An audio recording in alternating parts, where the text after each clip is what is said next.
are you ready to go? Yeah, yeah. It's 7 o'clock, so. All right, it's 7 o'clock, so we'll call to order the Town of Farragut's Visual Resources Review Board meeting for the month of October 2022. So, first item on our agenda is the approval of minutes from the September 2022 meeting. Any discussion or questions about the minutes? Motion to approve. All right, we have a motion to approve. Do we have a second? I second. Motion and a second. All in favor say aye. Aye. Any opposed? So next item is the staff report for the wall sign applications that we have approved over this past month. So I'll turn it over to Bart for that explanation. Okay, there were 6 approved in the past month. There was Witt's Custard, which is over in the Kroger Shopping Center. They're on that corner that's close to Firehouse Subs. You see where it goes in there. It's a reverse lit sign, so you can see the sort of halo effect behind it.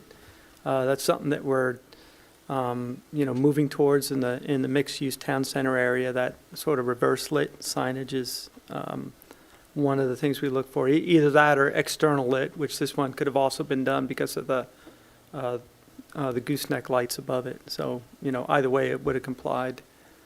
The Sherwin-Williams paint, it's over there near Sam and Andy's. They upgraded their sign. I think that might have got sent out to a few of you to just get comments on. Exercise Coach is over in West End Center. It's just a reverse lit channel letter type sign. So again, it'll be lit from behind as opposed to face lit.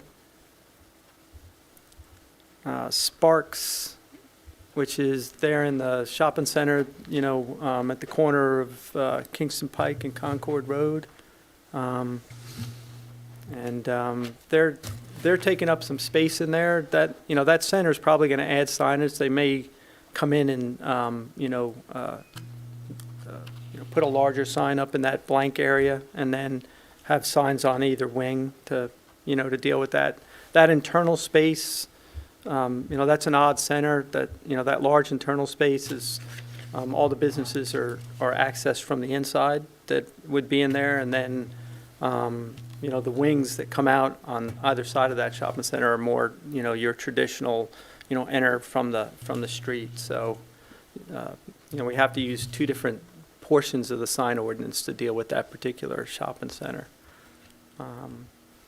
And Knox Massage and Wellness is just up here in the same area that I guess Domino's Pizza is in, although it's on the back side of that building. And then Admiral Nutrition, which is over in West End.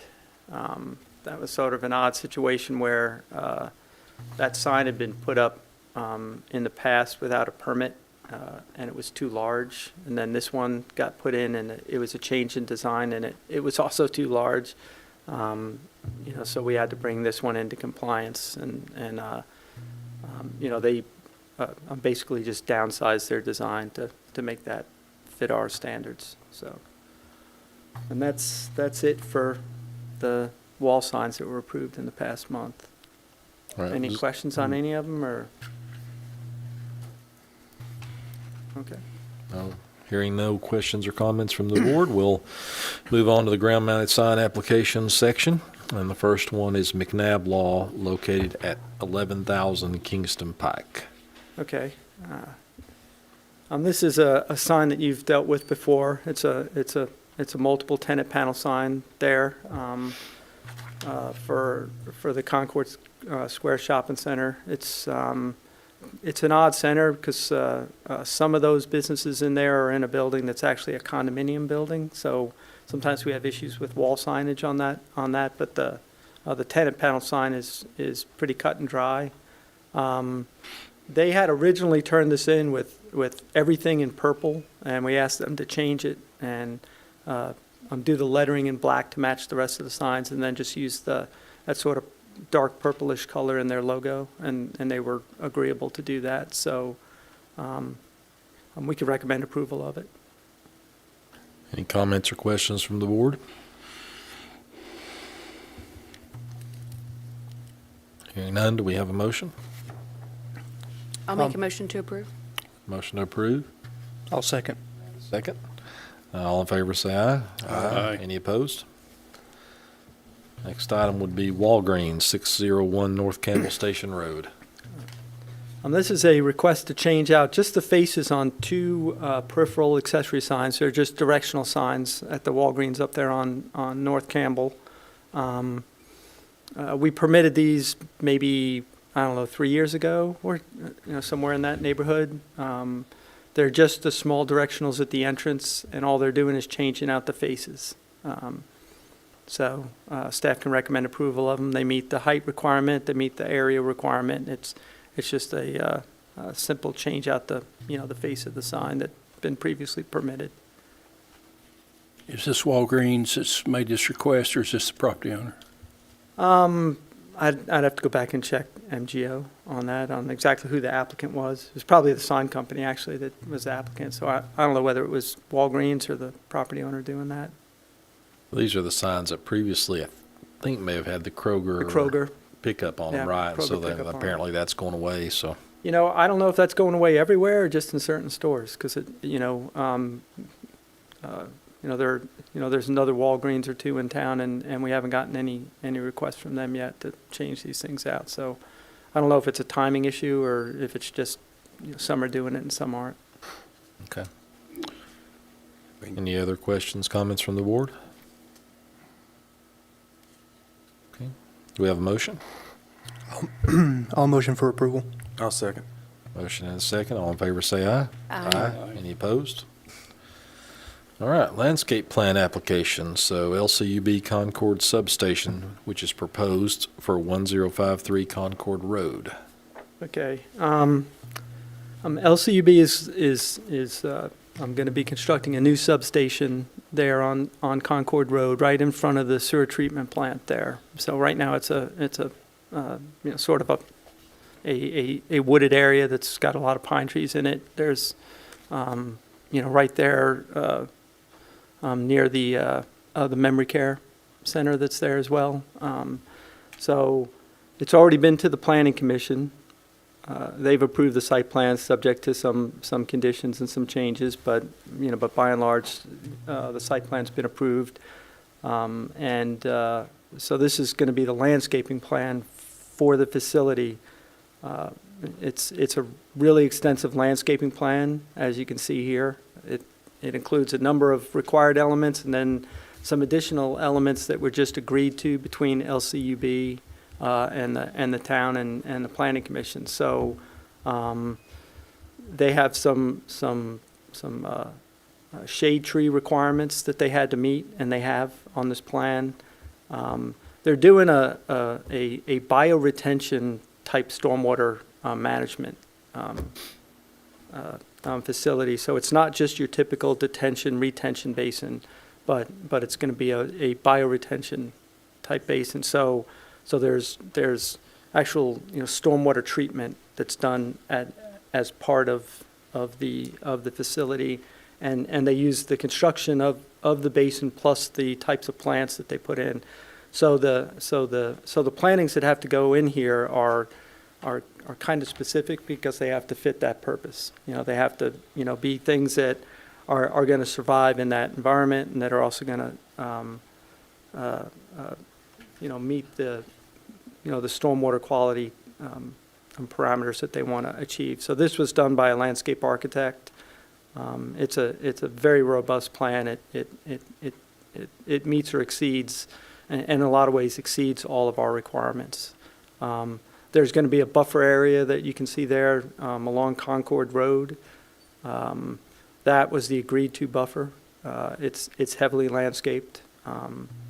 And some of the required shade trees are in that, and some are along the southern area there. This is going to be a walled facility. It's going to be a bricked, like a bricked walled thing. It's going to be a really good looking substation if you can believe that. But the landscaping plan meets or exceeds all of our requirements. So if you all have any questions on it, I can try to answer them, and if not, staff recommends approval of it. I don't know if there's anyone here from LCUB. if you have any questions on the project, you can ask that as well. Right. Questions, comments from the board? I got a comment. Sure. If ever one of our builders, developers were to do something like this, it would make life in this town a lot easier as far as Yeah, this is legislative bodies. Yeah, when I first opened up the PDF of this and had it in our reviewing software, I sort of, was just like, oh my God, that's a lot to review, because there's, Right. a lot of plantings in here, a lot of species, but again, a lot of it is even down to the grasses and that type of thing that they're going to be putting into the stormwater management facility. So it's, here's the plant list, if you're interested in everything going in and what the different purposes are. They have the buffer and site planning schedule, accent planning, the bioretention, and everything that's going to be put into the bioretention area. And both for trees and shrubs, and then also the seeding schedules, because of all the ground cover they're going to have to put in. So it's a really interesting plan to look at. And the landscape architect that did it is not local. I think he's down in Georgia, just across the border. He was subbed out to the engineering firm that I think runs out of Chattanooga that did the overall plan for this. So he was interesting to talk to. He had a lot of insights on this type of facility. One of the things they had to be careful about is to not put large trees too close to the facility, and because you don't want branches or trees coming down onto the substation. So, A fall zone. yeah, so, that was something that he was trying to be careful about. He did do quite a bit of substitution, as permitted in our ordinance for understory trees, for shade, or for doing large shrubs for trees. So a lot of the landscaping is because of the trade-outs from trees down to shrubs and other plantings that he did to try to keep the height down, particularly up close to the facility. And he also had to avoid trees in that front area. You can see there at the entrance to the facility, there's a very wide TVA power line easement in there, so he couldn't put anything large in that. So it was kind of challenging for him to do, but it came out really well, I think. I was just going to ask, those two properties that are kind of back up to it, there's a good distance and kind of slope down to that, and that buffer continues Yeah. around that as well, right?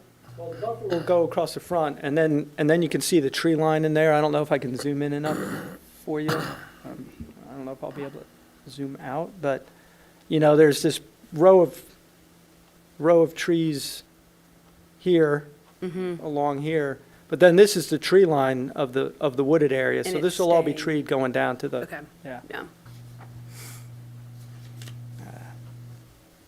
Okay, so now how do I get that down? Try escape. Yeah, that worked. Any- So, yeah, Any other questions, comments? It looks like a great plan. All right. Do we have a motion? Motion to approve.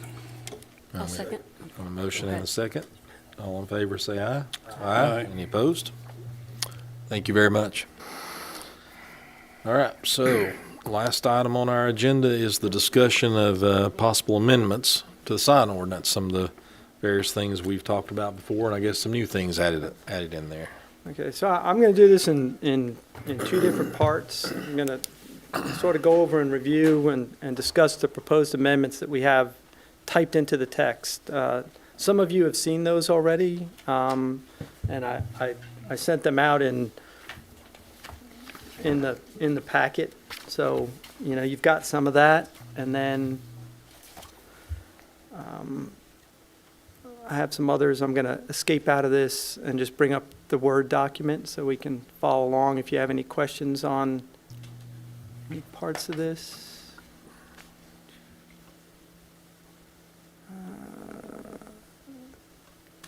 No markup. Okay.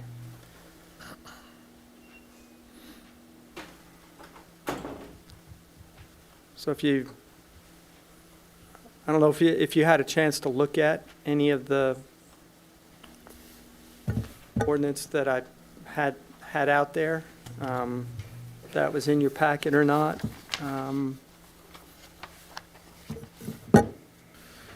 Or it kind of looked like some of what was in Might there, follow along. you know, will be repetitive through the different sections. Yeah, So yeah, can you I thought I kinda- would try to focus mostly on some of what I have put in since y'all seen it. Okay, In the past. And, you know, some of these are just really minor things. We just wanted to make it clear that, you know, the sign administrator can request additional information. We already had that, I think, in the code for ground signs, but we put it in for wall signs as well. So the changes I have highlighted in yellow are things that we've added in since you looked at this last, which was in the spring. The blue highlights are things that have been reviewed prior to this. This is for tenant panels. If you look at what's required for a ground sign, it includes site plans and a lot of details that aren't always necessary for a simple tenant panel. And typically, we don't require all of those elements to be turned in for a tenant panel sign. So we just wanted to put some text in here that, that makes it clear that we can waive some of these requirements for a simple tenant panel. Also, the pre-construction site location survey, the text used to just read an as-built survey. And that's a survey that's done after it's already constructed. And that works great when it's a facility where the entire, property is being developed. Someone's putting in a new building, because they have to do an as-built for that anyway. And we typically have them pick up, the sign location after it's constructed when they're doing their as-built. But if someone's putting a new sign in on an existing building, having them do an as-built, if they've missed the setback, it's already built and they're tearing it down. So we wanted to give them the option of doing the survey on the front end and having the survey actually spot the location the sign needs to be built, so there aren't those kind of problems after the fact. So we put that in as an option for developers or, people doing signs to either do a pre-construction site location survey or an as-built survey after the fact. And because, I think it's better to try to avoid the violation than to find it after the fact, Definitely less costly. Yeah, certainly. If y'all have any, this is one that I sort of have mixed feelings about, but it's something that comes up a lot, and we end up a lot of times pulling old permits. And even on the old permits, you can tell that the setbacks were sort of approximated, and they weren't necessarily surveyed in. So we wanted to consider giving, again, the applicant where where they're building a new sign or they're replacing an old sign, and maybe they haven't had the property surveyed, or they can't find an old survey they had, to maybe approximate where the property lines are for the setbacks. And they could use KGIS, which is a mapping software that's available. It's not super accurate for where property lines are. It gets close, but it was not really intended to do that. It's more tied to the tax rolls and tax assessment purposes. But we can also do some field work with that. The one property line where it's probably most critical, though, is the front property line. And so I thought we would potentially, use like a half the distance from what the right-of-way is supposed to be from the center line of the road. That should clear any easements for utilities and everything in the front.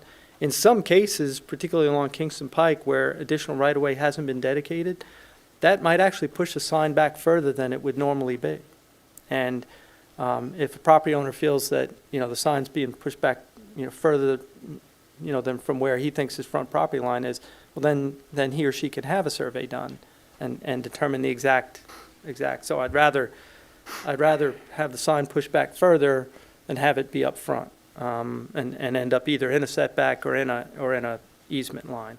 And in reality, a lot of times we are out there looking at signs, trying to figure out, where the property line is anyway. And unless we pretty much force everyone to have a surveyor come out, right now, it's hard to get a surveyor in a timely fashion. I mean, they're backed up work-wise, and it costs quite a bit of money to have property lines identified this way. So, yeah, I've gone back and forth on this one. I put it in because I know that a lot of times we end up approximating, or we end up looking at an old permit, and I can tell on the old permit that it was kind of, eyeballed back then. So I thought I'd try to put in something that would give a little bit of flexibility there. But it's still, try to make sure that we're not building signs that are across property lines or in easements. And I don't know what you think about this, if you think it's a good idea or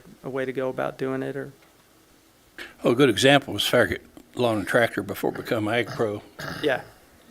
There had to be a decision made. Mm-hmm.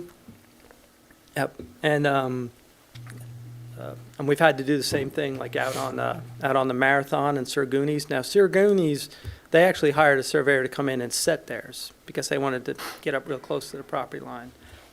Which is why, again, I put in that pre-construction survey as opposed to an as-built, because once the surveyor came in and set where the sign had to be, it seemed ridiculous to then make them pay again to have an as-built survey done. That was crazy. And in the same case, with the Marathon sign, we're out there looking at old permits and looking to where the Sirgooni sign would be surveyed in, looking at the Marathon gas station one as to where the setback would be.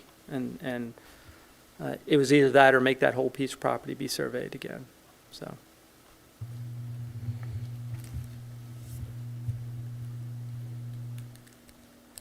Let me see, what else do we have?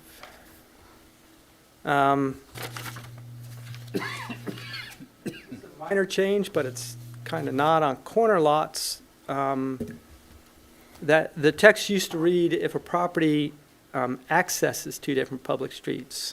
Now, I talked to Mark about this, and his original thought this was fronts, but he wrote accesses. And so, and it actually makes quite a big difference, because if you read accesses, literally, if you had a corner lot but you didn't have a driveway cut on both streets, you wouldn't be able to have the second sign. So, depending on what you think about that on corner lots, do you think that, if a business has a corner lot, they should be able to have a ground sign on each street, or only the street where the driveway cut comes in? So basically, every corner lot would pretty much be able to have two ground signs, as opposed to just ones that, where the access cut is. Now, they still have to be at least 150 feet apart. So depending on the size of the lot and where they're setting their signs, they may not get the two. But in this case, they would, pretty much every commercial corner lot would be able to have two ground signs, one on each street. Some of them may want arrows by the driveway or something to that effect. That's a separate provision we put in here for the peripheral accessory, for the in and out and enter exit. One of the prior amendments that we looked at here that's in the blue text is to allow two per driveway cut, where the existing ordinance only allows one. But now those are small signs. They're 2 square feet. They can't be more than 30 inches high. So they're, there's really just enough room on them to write enter or exit or put an arrow. But this seems like a minor change, but it in a lot of cases, it will allow a business to have an extra ground sign if they're a corner lot.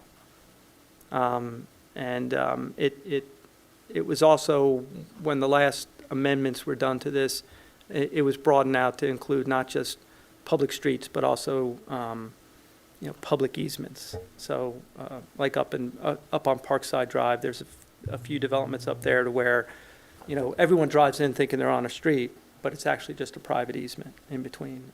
Again, someone that's on a corner of one of those would be treated the same as if they were on a corner on a public street.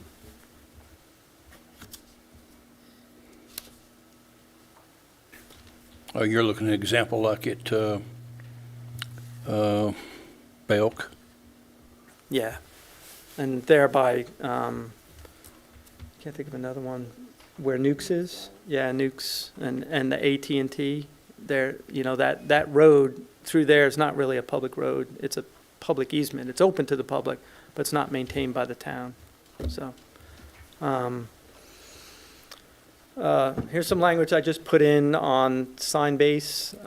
It used to read that basically any new sign would need to have a base under it, and we weren't going to have people, you know, taking signs off of poles and having to raise them up a couple feet if they were 6 inches shy or something like that. So now it's newly constructed or reconstructed, which is, again, something we dealt with back in the spring. And I just added some language there at the bottom saying that, you know, even if they're not undergoing reconstruction, you know, we can still require them to make some incremental improvements. So for instance, if they had, you know, enough room to put 1.5 feet of brick under the sign, but not 2 foot, they might have to put it in, or an architecturally compatible base. Or if the frame and the structure of the sign, you know, was a color that totally clashed with the building, you know, we could have them paint it. So bring the sign closer to conformance without making them totally reconstruct the sign because they didn't have a base under it to begin with.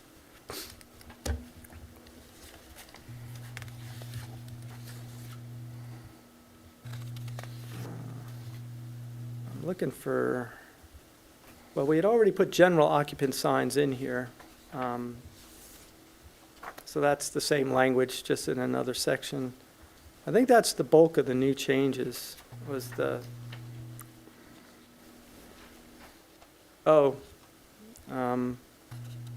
this is another section for wall-mounted signs for compatibility. When the ordinance was first redone several years ago, you know, we thought it would be a good idea to start having property owners of strip centers turn in a plan to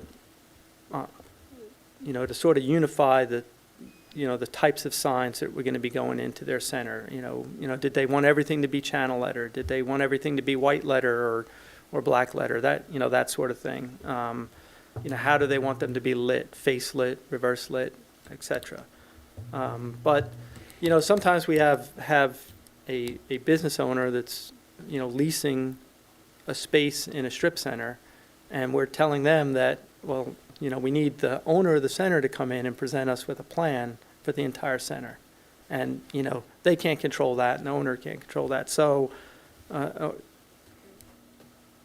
so really the issue is with the owner. So we thought that if a property owner doesn't want to submit a compatibility plan, then, you know, the sign administrators, the town staff, you know, would have the authority in consultation with you, the VRB, to basically determine what the signage in that center is going to be going forward.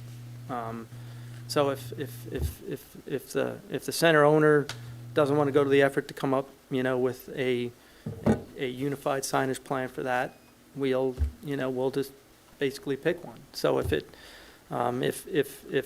half the signs in the center are already channel letter signs, we may just say everything else in there is going to be compatible. They're going to be channel letter signs as they switch out. Or you know, here in the town center area where they need to be reverse lit or externally lit. So hopefully, and our hope is the owners, and some owners have stepped forward and brought in a plan for that.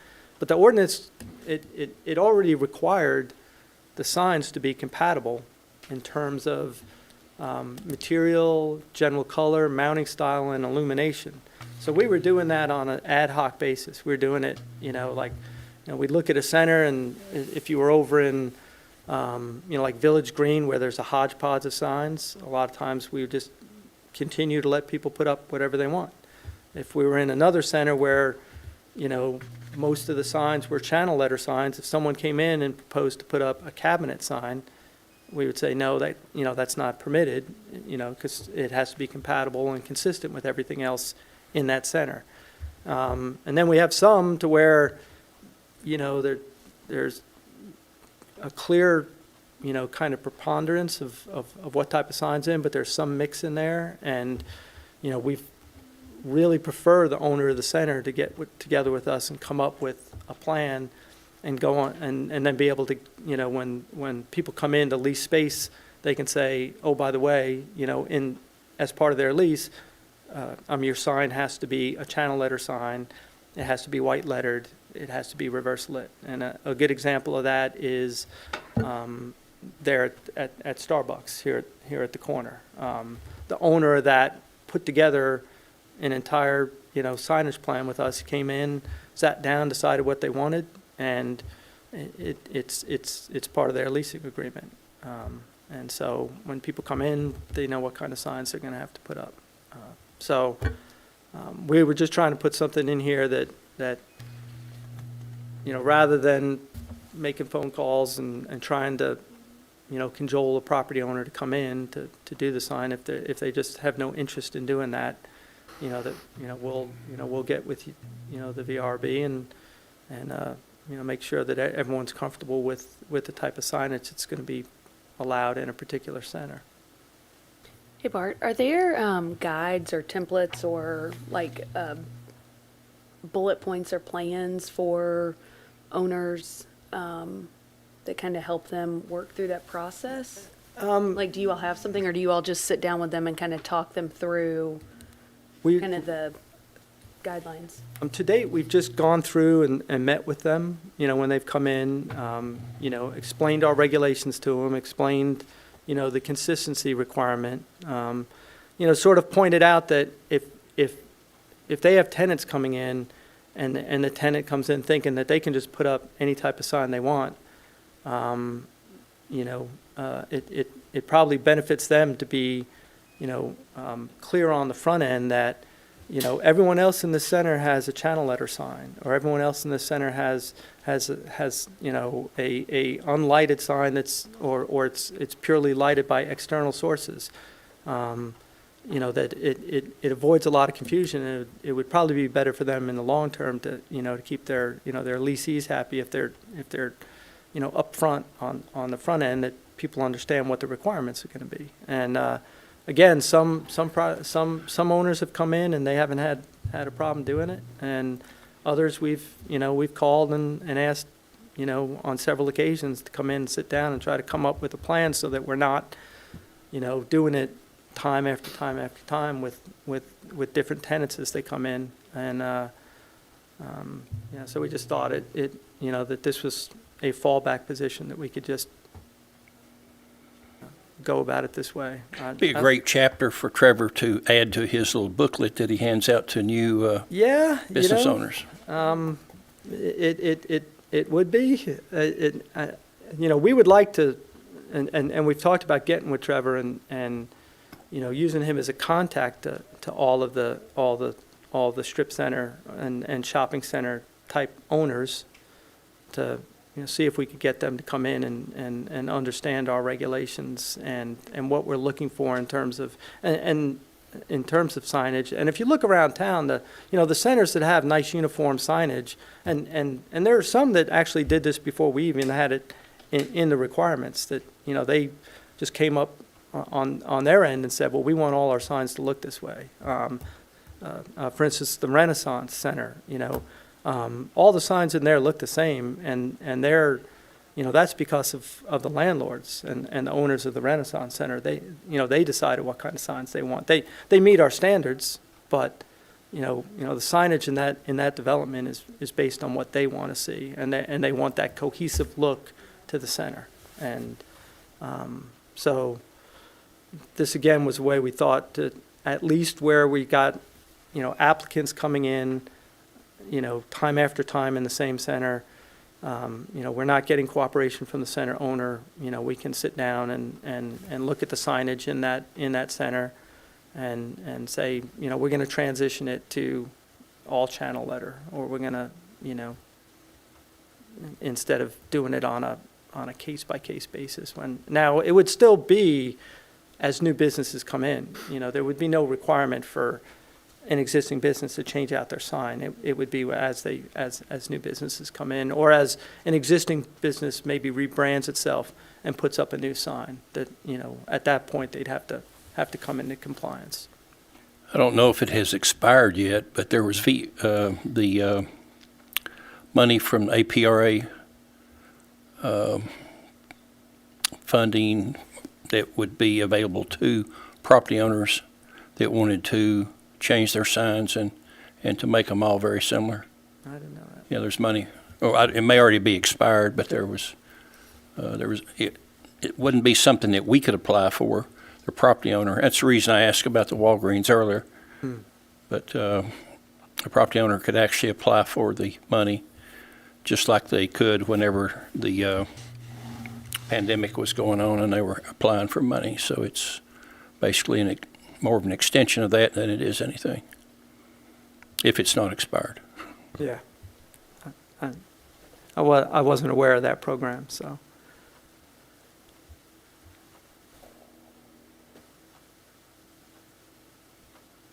And that.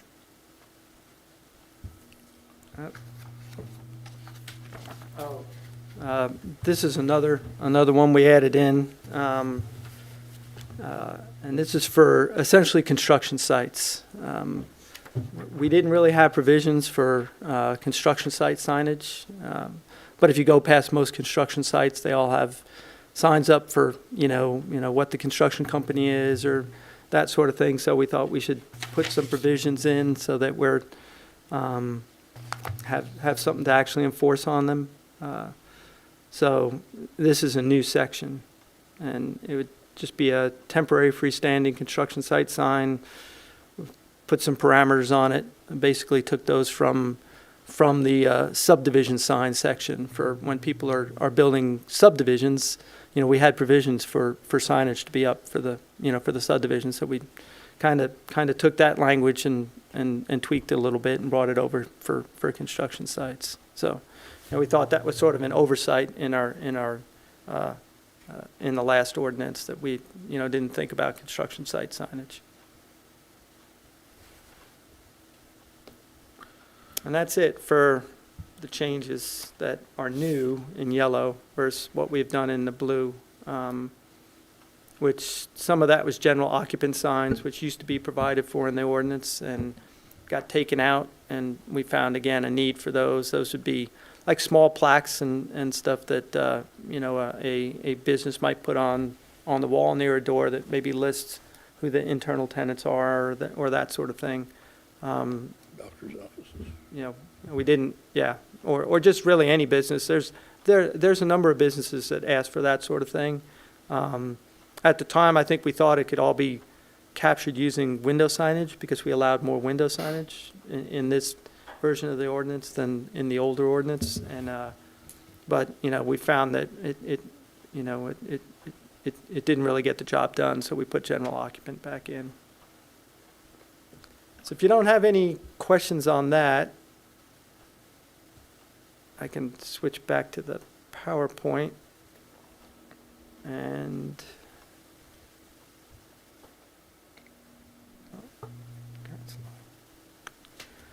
the next part is I'd like to talk to you all about non-conforming signs and issues revolving non-conforming signs and the way we treat them now. For a long time, the town has sort of looked to eliminate non-conforming signs, both ground signs and wall signs. And the way it's done it is to have provisions for legal non-conforming signs. And legal is an important thing. If somebody put a sign up, without a permit illegally, then it's not a legal non-conforming sign, and they're just going to have enforcement actions taken against them to bring it into conformance. But this is for a sign that maybe went in, under an older ordinance. It went in, years and years ago, that type of thing, maybe even before the town was a town. And how do we go about transitioning gradually over time and getting rid of non-conforming signs or bringing signs into conformance? So the way the regulations are written in the current code, and, were written prior to, honestly, was that we defined what a legal nonconforming sign was, so it existed legally prior to the adoption of the ordinance, and that the sign doesn't conform to some provisions of the ordinance. And then we had a section for continuance of nonconforming signs. So in order for the nonconforming sign to continue, there were 4 conditions. One is it can't be relocated or replaced, so you can't pick up a nonconforming sign and move it somewhere else on the site. The structure or size of the sign can't be altered in any way except towards compliance, right? So if it was 25 square feet larger than it needed to be and they brought it down to 10 square feet larger than it needed to be, that's moving towards compliance. No new or additional signs are added to the premises. Now that has caught a number of businesses over the years. I've only been here 5 years, but in talking to Mark, there's been a lot of signs over time that have been eliminated and brought into compliance as new signs were brought in. So if a business is adding signs, or if they're putting up a new sign on a premises, everything has to be brought into compliance. So basically, things are frozen in time. They can keep what they have, but if they start changing things out, then they have to bring things in line with the current ordinance.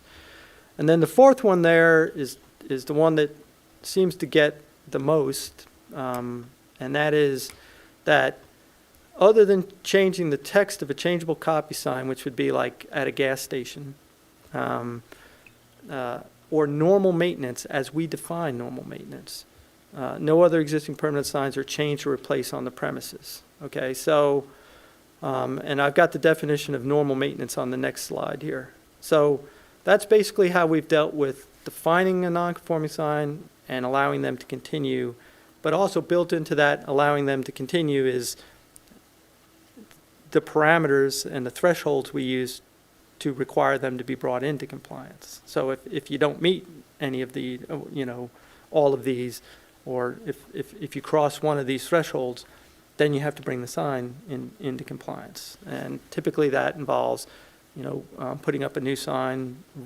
removing a non-conforming sign, that sort of thing. That Part C up there deals with maintenance damage or deterioration. And that's if a sign is damaged or it's deteriorated past 50% of its value, it's also not considered non-conforming anymore. And 2 good examples of that are the Surguni sign and the Marathon sign, because they were both taken out in a car wreck. And so when they're being brought back in and put back on the ground, they had to be brought into compliance.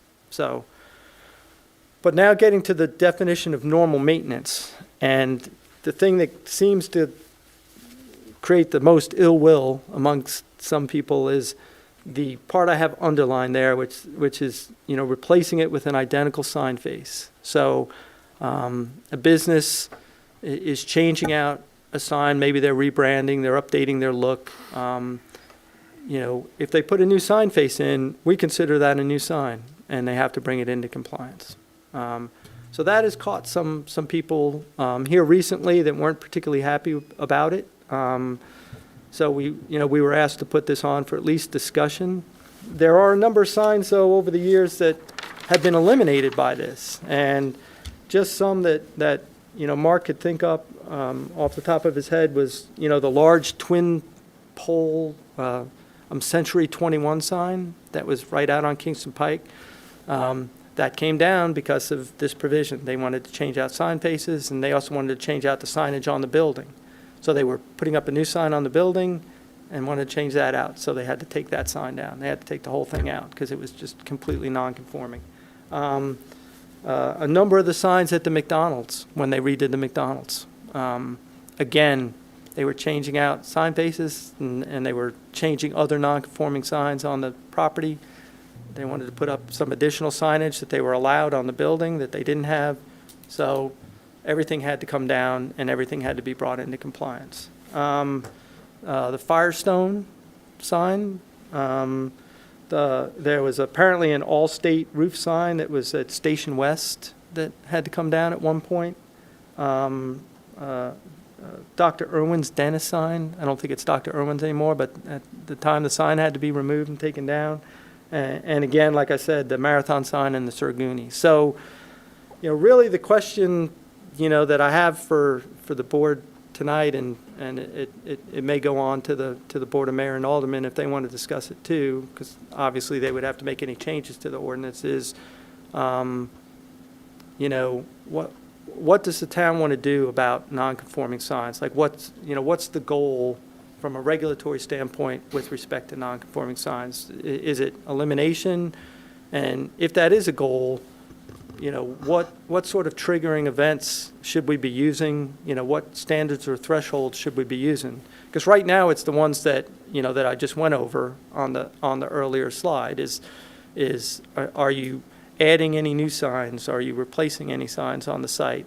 Are you changing out a face on a existing sign that is maybe in a setback? We had one recently where the older sign was way too close to the front property line, and they changed out the face, and now unfortunately they did it without a permit, and when we found out they did it without a permit, we told them to apply for it. We looked at it, it was too close, so we told them that they were going to have to relocate that sign. They were going to have to get it back from the setback.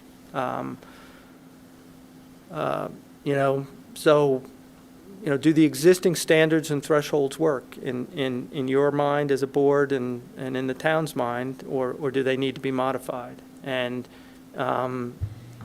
maybe should there be different standards or thresholds for different types of signs or circumstances? So, should there be a difference between ground signs and wall signs on what the standards and thresholds would be? Typically, if you're changing out a face on a cabinet sign, do you really want cabinet signs much in the town anymore? They're not allowed in the town center area.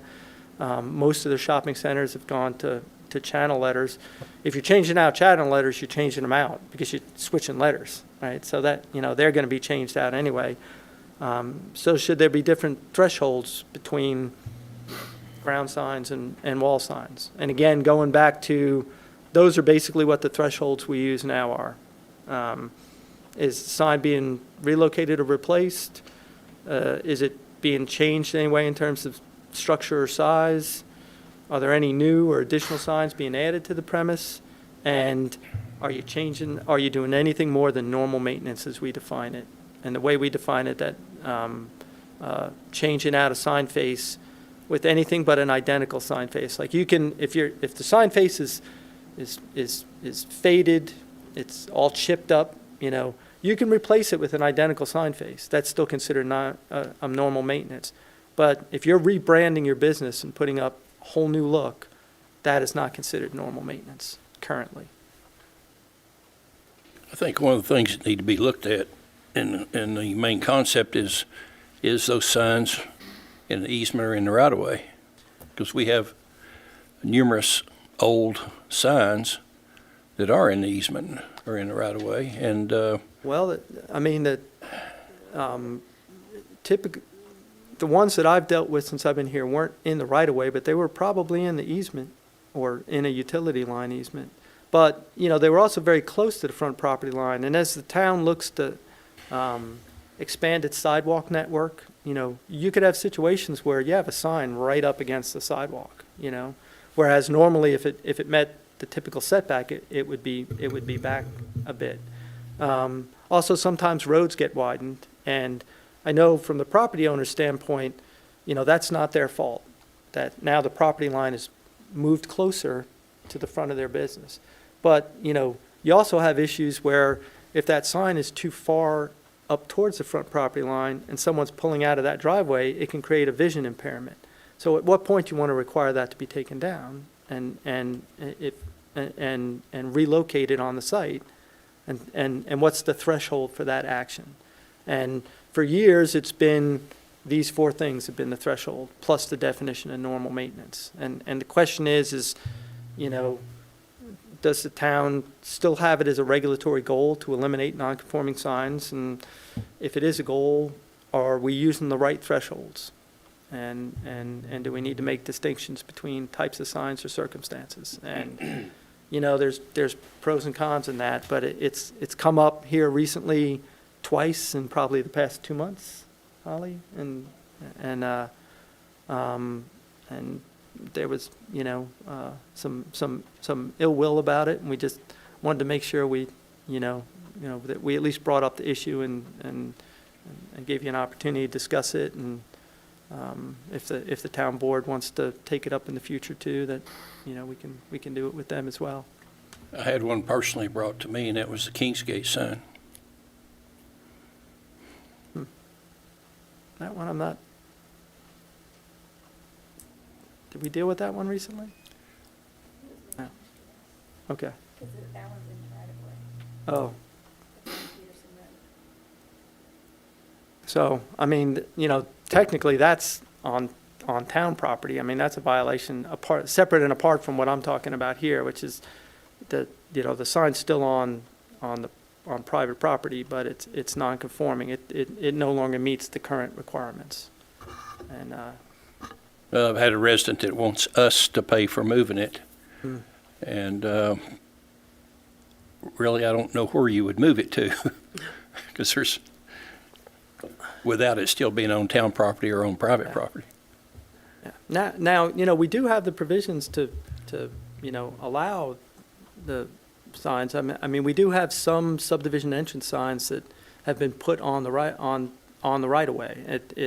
It's become a more involved process. Tom Hale, the town attorney, typically gets involved and puts an easement in place for that purpose, and make sure the town's not going to be liable for the sign, or if someone runs into it, or if it has to be taken out for road widening or something like that. But we do have provisions that allow for a sign to be on the public right of way.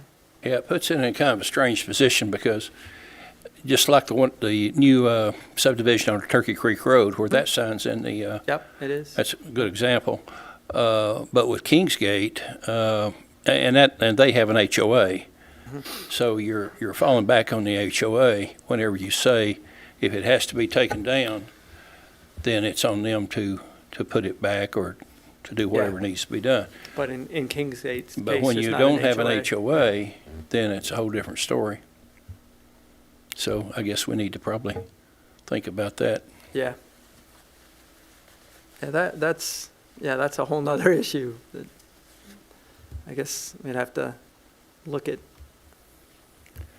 There's probably not even an easement anywhere near there to put one on. That I'm sure when that subdivision was laid out, they didn't reserve an easement even on someone's private lot for the sign.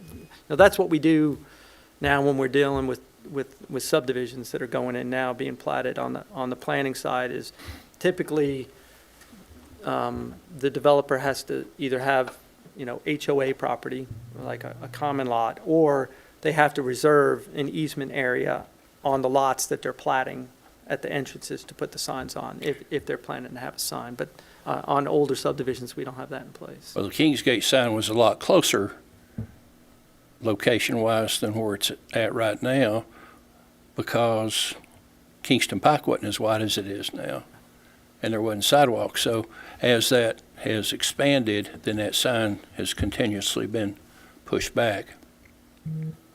There also weren't businesses all along Kingston Pike right there either. Yeah. We'll have to look at that separately, because that sounds like a whole separate issue from this.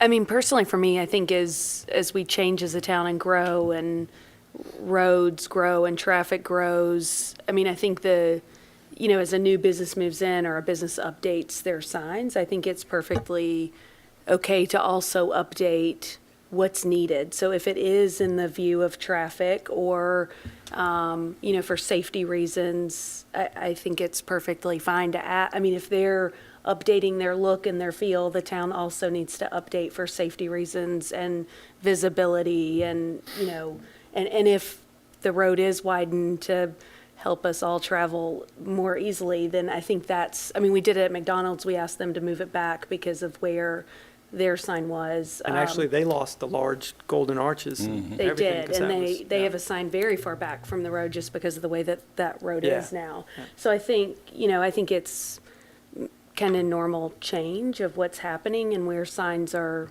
needing to be located, because it's still as close to the road as it would have been at one point. It's just, we're, spreading out a little bit more. So in my opinion, I think it's understandable to grow and change as the town grows and changes. Fortunately, I think there are fewer and fewer ground signs that, because, the setbacks haven't really changed in the ordinance that was put in place 3 years ago, 3.5 years ago.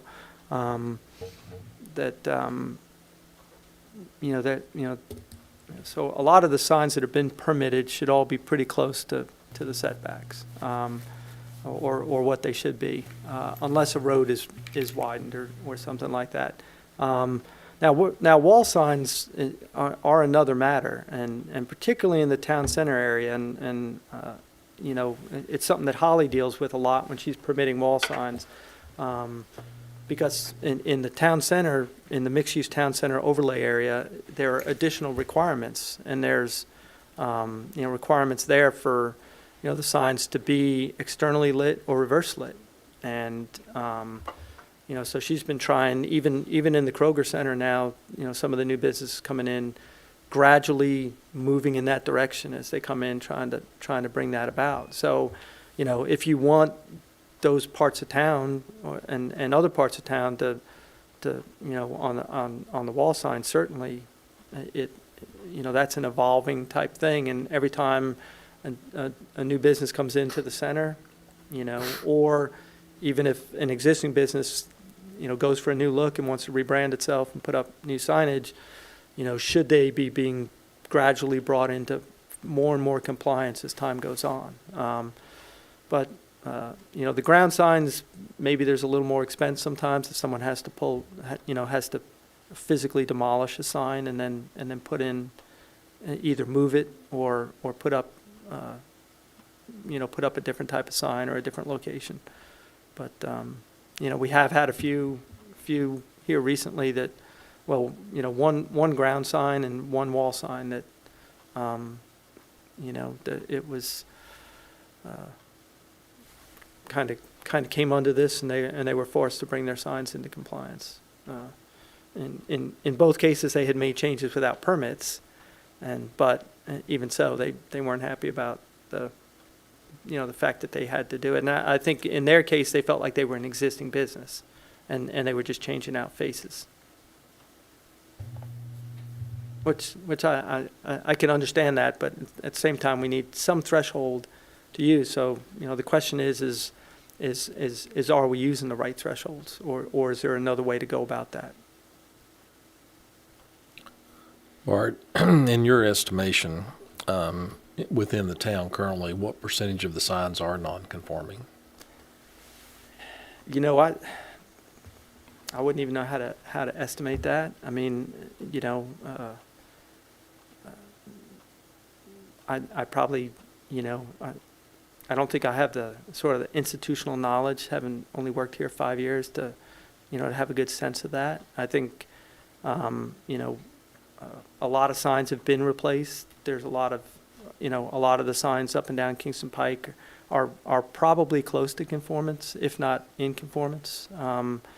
In terms of setbacks, certainly, I don't think there's been, most of the road widening or right-of-way, even where the road hasn't been widened, where the right-of-way, where we've gotten additional right-of-way dedication as part of new developments going in, the new signs had been moved back based on that new property line. So a lot of those are probably in conformance.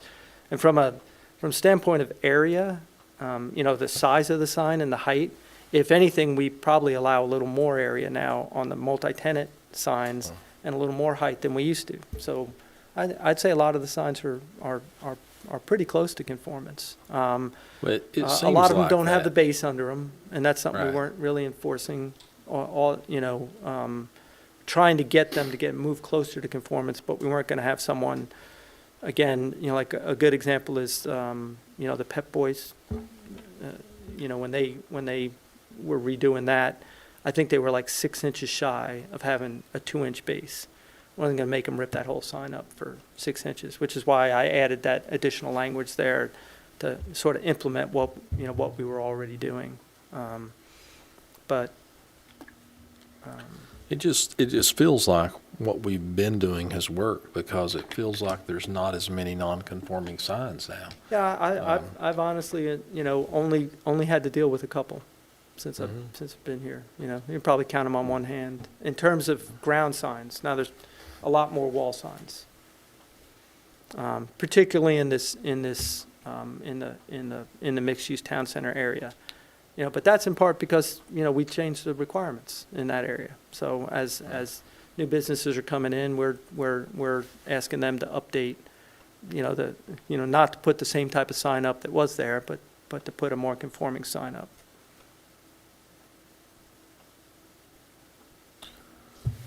Other questions, comments on all of this? Okay? So, I guess if I was a freshman engineering student, that would be a good project for me to tackle, but yeah. I'm long past that, so. Well, you know, beyond that, I mean, you know, again, we'd be back to, in terms of setback violations and easement violations, we'd be back out estimating, because unless we had all the property surveyed, we wouldn't exactly know where the easement lines or the property lines were. So, you know, I could get close. I mean, I could give you a good guess on whether they were conforming or not, but, you know, area and height simpler. I could, you know, pretty easily go out and, you know, measure areas and heights, but Well, if you're measuring from center line of the road and you know what type of road it is and what its typical yeah. right-of-way is. And plus looking at KGIS and other sources, I can get pretty close. I mean, if it was, you know, if you asked me to get down to, you know, a couple inches, I wouldn't feel comfortable, but, you know, is it in the ballpark? Yeah, I could put them in there. That's the reason surveyors have jobs. That's right. Right. You all have any questions or comments about all that? It's been a lot of information, a lot of good information, Well, thank you. a lot to process. I learned about some businesses I didn't even know we had. All right. There's one place I'm gonna try. But, Okay. just, food of thought is the number of non-conforming signs in the town. You know, older businesses, been around a while, had changed their signs, that's understandable. To me, for somebody to, they know the town of Farragut has rules and regulations, and they deliberately put up a new sign, or change a sign, or they come in and go, oh, I'm just gonna put, I mean, that's kind of like adding a second story to your house and not getting a building permit. Right. I mean, we've got rules for a reason. You know, we have a beautiful town and we want to try to keep it that way. We also want to try to keep it safe. True. Thank you.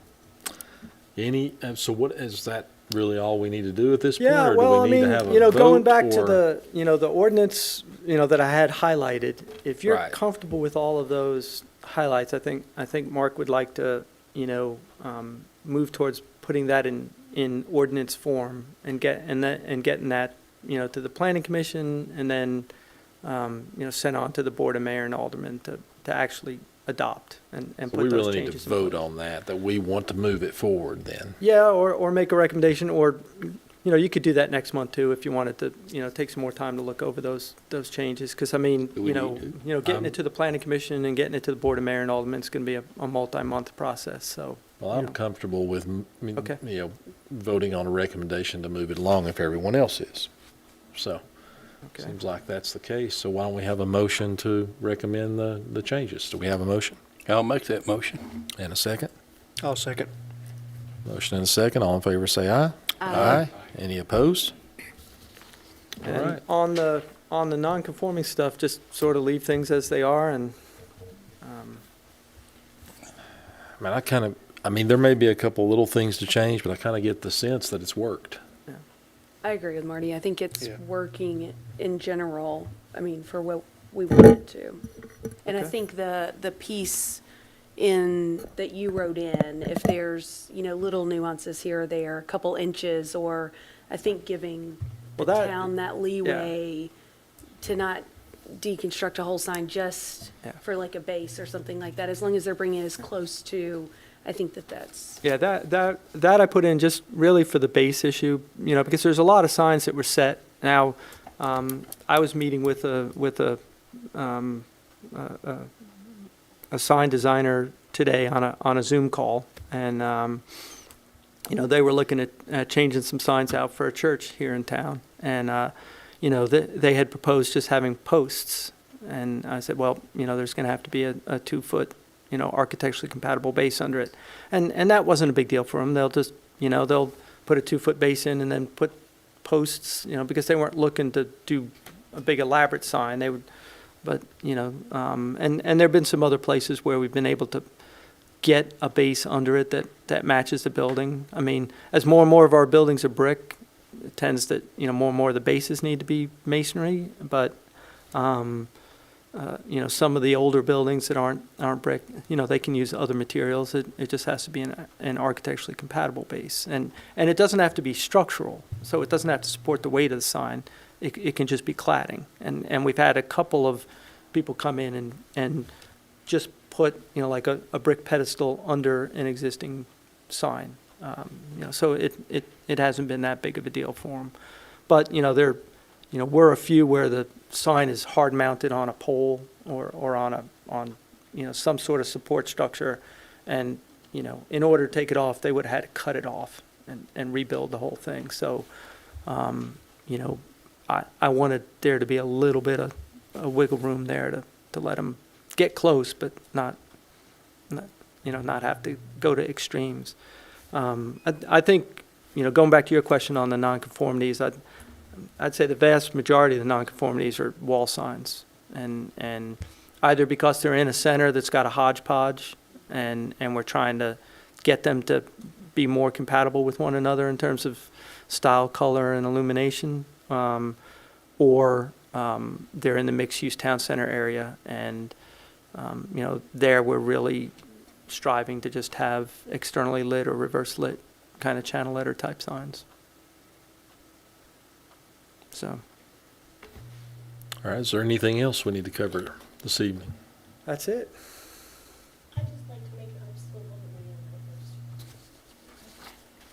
We finished with this agenda item. Yeah, we're finished. I have something unrelated.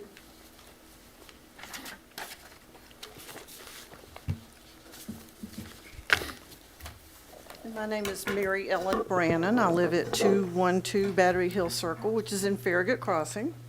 And sort of unrelated to the other agenda items, but in addition to the possible amendments to the sign ordinance that were under consideration tonight, the Farragut Neighborhood Preservation Partnership would like you to consider revising Section 109-12C9.